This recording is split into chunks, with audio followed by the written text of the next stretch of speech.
Hey there, welcome to Head to Heart. We are on week 7. We're on 7.4 today. Today we're in chapter 13, verse 1 to 17. We get some parables of Jesus as well as another healing.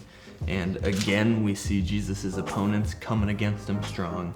And so we've been going through a lot of Jesus' teaching this past week or so, and really what we're seeing is Jesus is on his way to Jerusalem, and in this route to Jerusalem he's doing all these things, and so we're still on that journey where he's going there, and really, he's going there to die. And so this is kind of the build up to the climax of the story. So we're starting 13 verse 1. Now there were some present at the time who told Jesus about the Galileans whose blood Pilate had mixed with their sacrifices. Some people told Jesus that Pilate had killed some Jews who were worshiping at the temple, and he had killed them and mixed their blood with the sacrifices. Gory image. Okay. Jesus answered, "Do you think that these Galileans were worse sinners than all other Galileans because they suffered this way? I tell you, no. But unless you repent, you too will perish. Or those 18 people who died when the tower of Siloam fell on them. Do you think they were more guilty than all the others living in Jerusalem? I tell you, no. But unless you repent, you too will all perish." I think a common thought for these people back then, and even us today, is this thought of like, God will punish in these terrible ways people who are sinful and who deserve it. And so every time something bad happens, a lot of times the thought can be, oh, that person must have been a really bad person to deserve to die in that way, or to deserve to have that thing happen to him. But Jesus here is kind of pointing to the fact that that's not always the case, because really all of us are sinners. All of us have our own problems and stuff, and he says someday we're all gonna die. These things aren't direct punishments from God always, so you can't just assume that because something bad happened to someone they deserved it because they're terrible.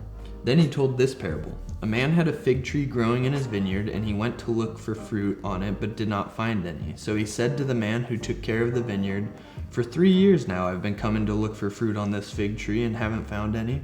Cut it down. Why should it use up the soil?" "Sir," the man replied, "leave it alone for 1 more year, and I'll dig around it and fertilize it. If it bears fruit next year, fine. If not, then cut it down."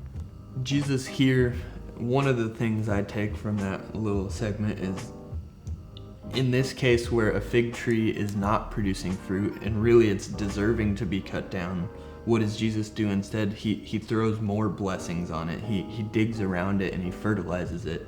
He blesses it more in hopes that this tree will produce fruit. And so we really are never to judge by outside appearances what's happening to things. Really the thing we should be concerned about is how is our walk with God going, and are we producing fruit? And not trying to judge, oh, this bad thing happened or that good thing happened, that person must be a good person or bad person. I don't think that's up to us to judge. God knows this stuff, and he knows the heart. And so just kind of an interesting point of never judge a book by its cover. On a Sabbath, Jesus was teaching in one of the synagogues, and a woman was there who had been crippled by a spirit for 18 years. She was bent over and could not straighten up at all. When Jesus saw her, he called her forward and said to her, "Woman, you are set free from your infirmity." Then he put his hands on her, and immediately she straightened up and praised God. Indignant because Jesus had healed on the Sabbath, so that means angry, the synagogue leader said to the people, "There are 6 days for work, so come and be healed on those days, not on the Sabbath." So this guy is shaming Jesus for healing on the Sabbath. The Lord answered him, "You hypocrites, doesn't each of you on a Sabbath untie your ox or donkey from the stall and lead it out to give it water? Then should not this woman, a daughter of Abraham, whom Satan has kept bound for 18 long years, be set free on the Sabbath day from what bound her?" When he said this, all his opponents were humiliated, but the people were delighted with all the wonderful things he was doing. So Jesus kind of once again is showing the heart of the Pharisees. He's showing their heart because he does this amazing good thing for a person, but what they're caring about is their man-made laws that they think he's breaking. Instead of rejoicing over a miracle of a person who was crippled for 18 years being healed, this guy's upset that that girl didn't wait a day longer to come to get healed, because that was not a good day to come. And so he's just highlighting that of the religious leaders. You do not care about people. You just care about your laws and looking holy. And what I think so awesome is that we see the heart of Jesus. Jesus, time and time again, cares about people. That's who his heart is for. He's come for people, not to look religious. He's come to help people and to save. And I think this is a good time to stop and reflect on this question. In your spiritual walk, are you more concerned about the way you appear to people, or what's really going on in your heart? And that's a really good question to ask, because hypocrisy is one of the big things that turn people off to God if you're claiming to be one thing, but really on the inside you're another. I think we can oftentimes get stuck in the trap of thinking to be a Christian, what that means is to be a perfect person, and that's not true at all. What it means is having a genuine faith that you're honestly trying to live out, even though you might stumble at times. You are on track, you're in this relationship with God, and it's not about appearing to be doing life well, but really it's about the genuine honesty of living a life in faith with God. And so ask yourself that today, where's your heart at? Are you really trying to appear perfect to people and on the inside knowing that you're not?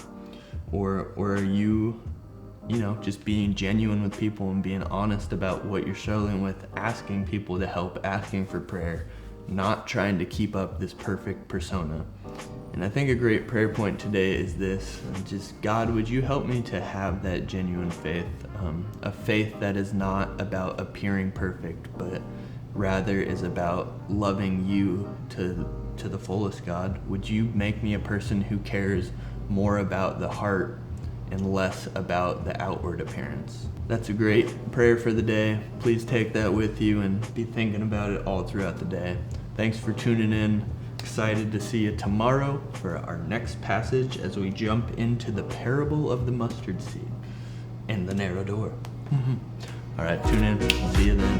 Have a good day.